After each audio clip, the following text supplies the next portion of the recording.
हम जो है बैठ करके पोता पोती के पीछे दिमाग लगाएंगे तो अंत में भगवान का नाम आएगा?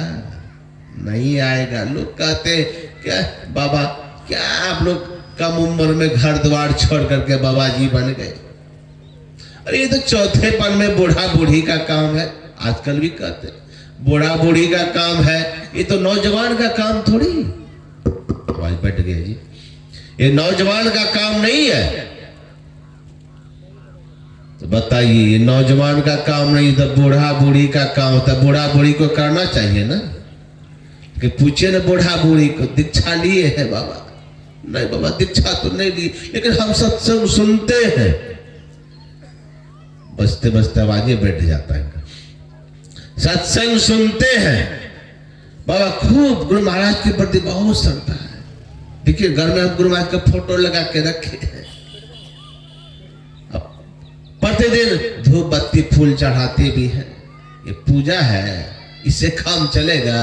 अरे सिर्फ बाहरी पूजा से, फूल चढ़ाने से काम चलने वाला नहीं है। हमारे शास्त्र में आया है पूजा कीजिए, व्यर्थ नहीं है। गुरु महाराज को फूल चढ़ा रहे हैं, वह व्यर्थ नहीं है। प्रसाद, फूल, माला, जो भी कम बाहरी क्रियाकलाप करते हैं, यह भी व्यर्थ नहीं है। लेकिन हमारे मनुस्मृति में आया है कि पूजा कोटि समं स्तोत्रम, स्तोत्र कोटि समं जपः, जाप कोटि समं ध्यानम, ध्यान कोटि समं लयः। अरे बाहरी पूजा करने से जो फल मिलेगा आपको, उससे करोड़ गुना फल मिलता है। कौन सा काम करना? बैठ कर जी हम लोग, गुरु महाराज ने हम लोगों को बताएगा, स्तुति विनती करो सुबह शाम। बाहरी पूजा से करोड़ गुना फल मिलता है, यह बैठ करके स्तुति विनती करने से।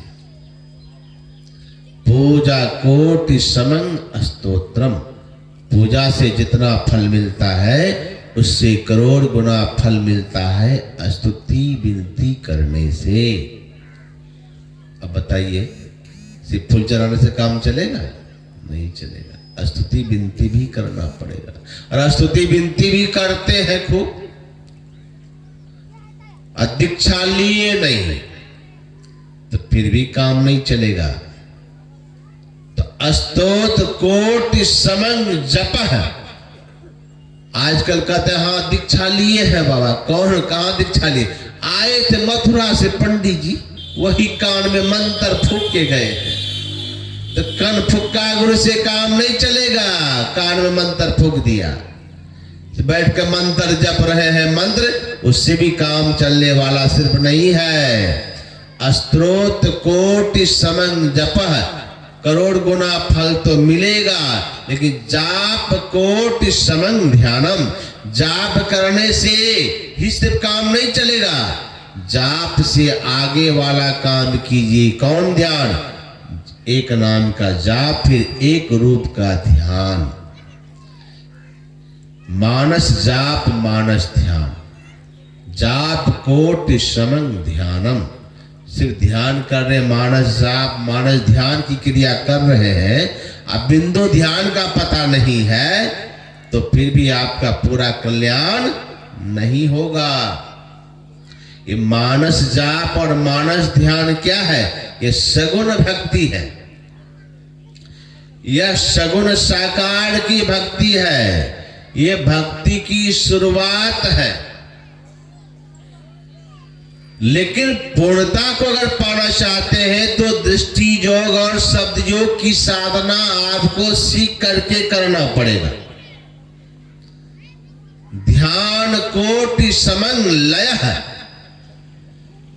ध्यान से भी करोड़ गुना फल मिलता है। बिंदु, ये मानस ध्यान करने से भी करोड़ गुना फल मिलता है बिंदु और नाद की उपासना करने से।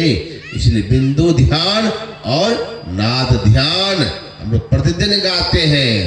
बिंदु ध्यान और नाद ध्यान सरल सरल जग में पर चारी। ये संत मत की मूल साधना है। संत मत की मूल साधना है मानस जाप, मानस ध्यान, उसके बाद बिंदु ध्यान, उसके बाद शब्द योग की दीक्षा लेकर के नाद का ध्यान, जिसको कहते हैं नाद की खोज, नादानुसंधान का अर्थ क्या होता है? नाद की खोज, नाद का अनुसंधान कौन करेगा? जिसको वह नाद सुनाई पड़ेगा। किसको नाद सुनाई पड़ेगा? जिन्होंने दृष्टि की धार को एक कर लिया, जिसकी दृष्टि स्थिर हो गई, वही कर सकता है। तो मैं कह रहा था कि सिर्फ बाहरी फूल चढ़ाने से काम चलने वाला नहीं है। बूढ़े हो गए, भजन नहीं कर रहे हैं, कहते हैं यह काम तो बूढ़ा बूढ़ी का है, लेकिन बूढ़े बाबा सबको देखिए सत्संग में आएंगे तो वहां बैठ के खिलाते रहेंगे। मैं कह रहा था नाती पोता को खिलाइए, को कौन मना करता? आपका पोता है, खूब खिलाइए, लेकिन याद रखिएगा कहीं खिलाते खिलाते पोते में आसक्ति रह गई, मरते समय अगर कहीं वासना चली गई, हे भगवान पोता को खिला रहे थे, अब दुनिया से जा रहे, मेरा पोता का क्या होगा? कहीं यही वासना लगी रह गई, पोते में अगर ध्यान चला गया तो कहां जाएंगे? सुअर बन के जन्म लेंगे, के बार में 16 पोता होगा, खिलाते रहिए, सुअर के जोनी में चले जाएंगे। अगर माताएं अगर पोता पोती में ध्यान लगा रह गया, कहीं शरीर छूट गया तो सुगरी बन के जन्म लेंगे, एक के बाद में 16 बच्चा होगा, और कहीं 1 साल के बाद दोहराए तो 32। खूब खिलाते न रहिए। भगवान भी सोचते हैं इनको तो सत्संग अच्छा नहीं लगता है, इनको तो वही बच्चा प्यारा है, तो जाओ बच्चे खिलाओ, वही शरीर दे देते हैं, जाके बच्चा ही बच्चा मिलेगा। तो मैं कहना चाह रहा था कि सत्संग भजन